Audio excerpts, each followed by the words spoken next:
percaya akan Roh Kudus, Gereja Katolik yang kudus, persekutuan darah kudus, pengampunan dosa, kebangkitan badan, dan hidup kekal.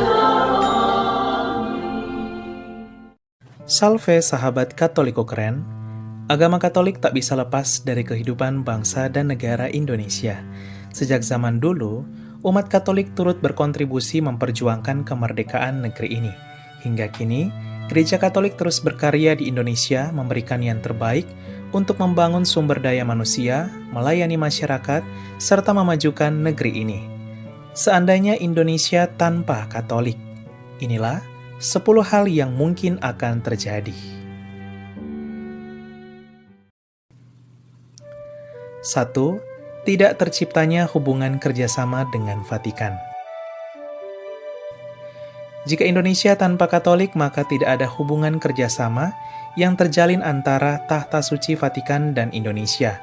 Ya, walaupun Vatikan merupakan negara terkecil di dunia, namun perannya dalam dunia internasional begitu besar, baik dalam pendidikan, keadilan, hingga kemanusiaan. Vatikan juga berkontribusi besar dalam menciptakan perdamaian dan dialog antar umat beragama di dunia, serta turut memperjuangkan pelestarian lingkungan dunia. Hampir seluruh negara menjalin kerjasama dengan Tahta Suci Vatikan, di mana Gereja Katolik tersebar di seluruh dunia. 2. Pengakuan kemerdekaan Indonesia terbatas. Kemerdekaan suatu negara juga membutuhkan syarat pengakuan dari negara lain. Setelah Indonesia merdeka, belum terdapat pengakuan dari negara lain kala itu. Barulah pada tanggal 6 Juli 1947, Vatikan menjadi negara kedua yang mengakui kemerdekaan Indonesia setelah Mesir, yang hanya selisih 3 bulan lebih dengan Vatikan. Vatikan juga menjadi negara Eropa pertama yang memberikan pengakuan kemerdekaan atas Indonesia. Pengakuan kemerdekaan Indonesia oleh Vatikan ini dilatar belakangi oleh kesamaan prinsip kenegaraan antara Indonesia dan Vatikan, di mana mendukung terciptanya perdamaian dunia, menolak pandangan ateisme dunia, mendukung terciptanya kerukunan, menciptakan keadilan sosial, dan memelihara kesejahteraan. Dukungan kemerdekaan yang diberikan Vatikan ini memberi dampak besar bagi negara-negara di luar Asia, terlebih Eropa dan Amerika kala itu, di mana satu persatu negara-negara ini mulai memberi dukungan kemerdekaan juga kepada Indonesia. Seandainya Indonesia tanpa Katolik, maka kemungkinan dukungan kemerdekaan bagi Indonesia akan terbatas dalam waktu yang lama. Seperti yang kita ketahui, Vatikan merupakan negara yang dihormati di Eropa, bahkan di dunia, karena sebagai tempat tinggal dari pemimpin Gereja Katolik dunia. Dengan tindakan Vatikan yang memberi pengakuan kemerdekaan membuka jalan lebar bagi Indonesia untuk semakin diakui kemerdekaannya di dunia internasional. 3. Masih dijajah. Seandainya Indonesia tanpa Katolik, Indonesia kemungkinan besar masih dijajah Jepang dan Belanda dalam waktu yang lama.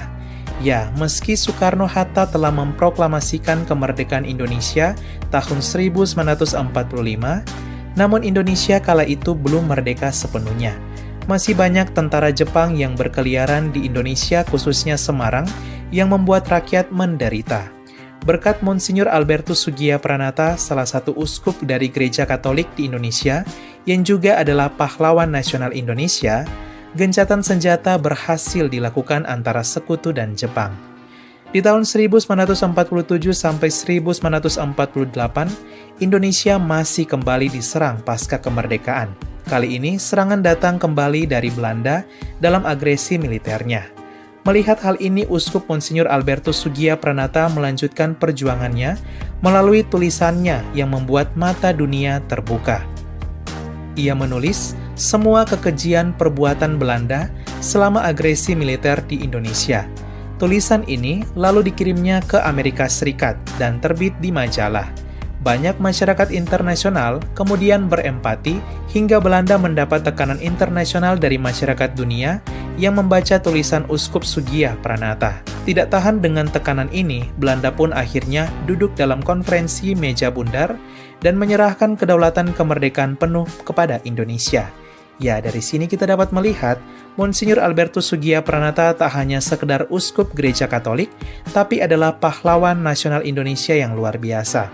Seandainya Indonesia tanpa Katolik, Jepang dan Belanda pasti masih menjajah negeri ini dalam waktu yang lama walau telah merdeka. 4. Bergantinya lagu kebangsaan. Seandainya Indonesia tanpa Katolik, ya tidak akan ada lagu kebangsaan berjudul Indonesia Raya yang kita nyanyikan saat ini yang begitu indah. Lagu ini diciptakan oleh seorang pahlawan nasional Indonesia beragama Katolik, yaitu Wage Rudolf Supratman. Namanya tercatat sebagai umat Katolik di Keuskupan Agung Jakarta, dengan nama baptis diambil dari Santo Rudolf. Ilmu kesenian yang ia miliki tak bisa lepas dari iman Katoliknya yang kental akan musik liturgi gereja. Suatu hari, Wage Rudolf Supratman tertantang dengan salah satu penulis majalah yang menantang ahli-ahli musik Indonesia untuk menciptakan lagu kebangsaan. Ia pun menciptakan sebuah lagu yang luar biasa berjudul Indonesia Raya yang kini menjadi lagu kebangsaan Indonesia. 5. Tidak akan banyak memiliki institusi pendidikan yang unggul dan berkualitas.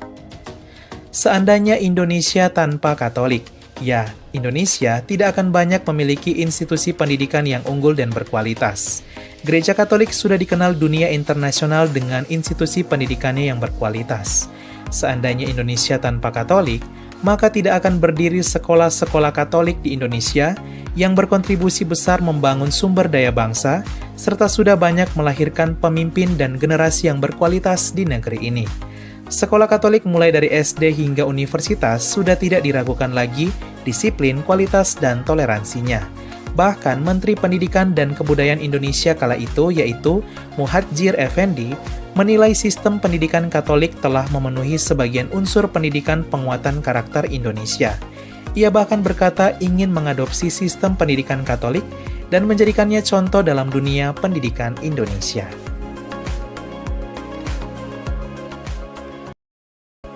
6. Tidak terlalu dikenal luas.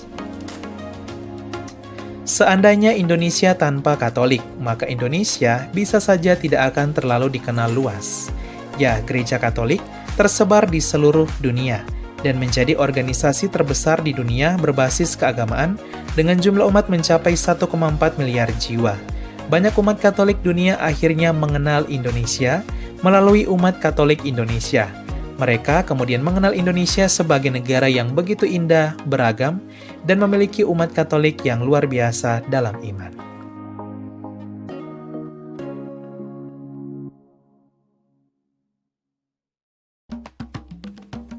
7. Berkurangnya pegiat pelestari budaya. Gereja Katolik di Indonesia turut berkontribusi besar melestarikan budaya melalui inkulturasi budaya dalam gereja. Ya, gereja Katolik mampu membaur di segala suku, budaya, dan bangsa, serta hadir bukan untuk menghilangkan budaya, melainkan melestarikannya dan memadukannya dengan iman. Iman yang berpadu dengan budaya Indonesia yang indah. Beberapa yang bisa kita lihat yaitu bangunan-bangunan gereja Katolik yang bergaya arsitektur Nusantara, seperti bergaya Dayak dan Bali. Misa gereja Katolik yang memakai bahasa Jawa, bahasa Sunda, bahasa Batak, dan lain-lain. Tari-tarian daerah yang sering digunakan dalam perayaan Ekaristi atau misa inkulturasi. Serta masih banyak lagi. 8. Tidak akan melahirkan para imam, biarawan, dan biarawati yang hebat. Seandainya Indonesia tanpa Katolik, tentunya tidak akan ada imam, biarawan, dan biarawati hebat yang banyak berasal dari Indonesia saat ini. Ya, saat ini, banyak imam, biarawan, dan biarawati Indonesia diutus dan dipanggil untuk berkarya dan bermisi di luar negeri. Indonesia bahkan pernah dipuji Paus Fransiskus di depan umat Katolik dari berbagai negara yang hadir. Kala itu, Paus mengatakan jika krisis panggilan melanda, pergilah ke pulau-pulau di Indonesia, maka di sana kita akan menemukan panggilan. Paus mau mengatakan bahwa Indonesia menjadi negara dengan panggilan menjadi imam, biarawan, dan biarawati yang subur di dunia, di tengah menurunnya panggilan hidup selibat di Eropa dan Amerika. 9. Tak akan banyak memenangkan kompetisi menyanyi internasional. Seandainya Indonesia tanpa Katolik, Indonesia mungkin tidak akan banyak memenangkan kompetisi menyanyi internasional, seperti lomba paduan suara atau KOR yang mengharumkan nama Indonesia. Ya, seni dan notasi musik sendiri lahir dari Gereja Katolik, di mana notasi musik ditemukan oleh Paus Gregorius pertama tahun 590. Itulah sebabnya Gereja Katolik begitu kaya akan musik liturgi dalam misa. Tak sedikit umat Katolik di Indonesia yang berhasil memenangkan kompetisi menyanyi internasional mewakili Indonesia, baik sebagai solo seperti Lyodra Ginting yang meraih juara 1 Indonesia Idol musim ke-10 yang menjadi juara di Festival Sanremo Italia, sebagai anggota paduan suara dari suatu komunitas, maupun sebagai paduan suara dari Gereja Katolik seperti Gracia Choir, paduan suara mahasiswa Unika Sugia Pranata Semarang yang berhasil memborong 5 medali emas sekaligus untuk Indonesia di Italia, mengalahkan negara-negara lainnya.